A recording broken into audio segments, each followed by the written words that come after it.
Have you ever held back from sharing an idea? Not because it was bad, but because you were terrified of what someone might think.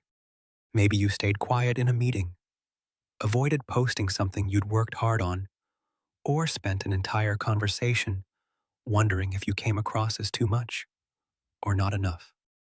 And the worst part? You probably knew, somewhere deep down, that the fear wasn't totally rational, but it didn't matter.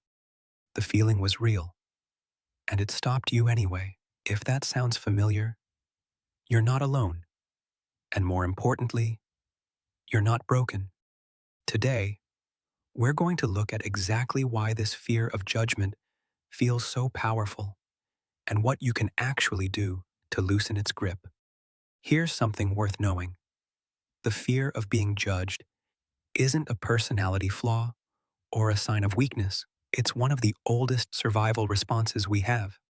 Humans evolved as deeply social creatures. For thousands of years, being accepted by your group meant safety, food, protection, belonging. Being rejected or cast out could genuinely cost you your life. So, your brain learned to treat social disapproval almost like a physical threat. Today, nobody's being exiled from the tribe for saying the wrong thing in a meeting, but your nervous system hasn't fully caught up with that reality. When you sense even the possibility of judgment, your brain's threat detection system, the amygdala, can fire up, sending a wave of anxiety through your body before your rational mind has even had a chance to weigh in. Psychologists call this fear of negative evaluation, and it sits at the heart of social anxiety. Think of it like a smoke alarm that's a little too sensitive. It goes off for burnt toast, the same way it would for an actual fire. The alarm isn't broken. It's just calibrated for a world that no longer exists. Understanding that is actually the first step toward changing it. So let's talk about the 5 reasons this fear tends to run so deep, and what you can do, starting today, to begin releasing it. Number 1, you believe other people are watching you more closely than they are. There's a well-studied phenomenon in psychology called the spotlight effect.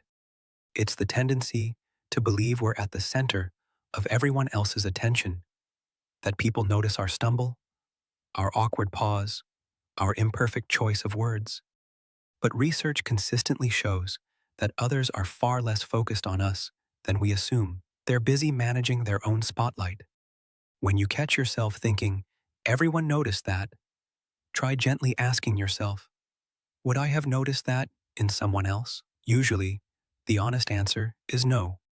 Number 2, you've learned that judgment equals danger. For many people, this fear isn't abstract. It was taught by a critical parent, a humiliating moment in school, or an environment where mistakes were met with shame rather than understanding. When judgment has genuinely hurt you before, your mind learns to expect it everywhere. Recognizing this isn't about blame. It's about understanding that your nervous system is protecting you based on old information. You can acknowledge the past without letting it write your present. Number 3, you tie your self-worth to other people's opinions. When our sense of value comes from external approval, every potential judgment feels like a verdict on who we are, not just what we did. One technique that helps here is something called values clarification. Take a quiet moment and ask yourself, what do I actually care about?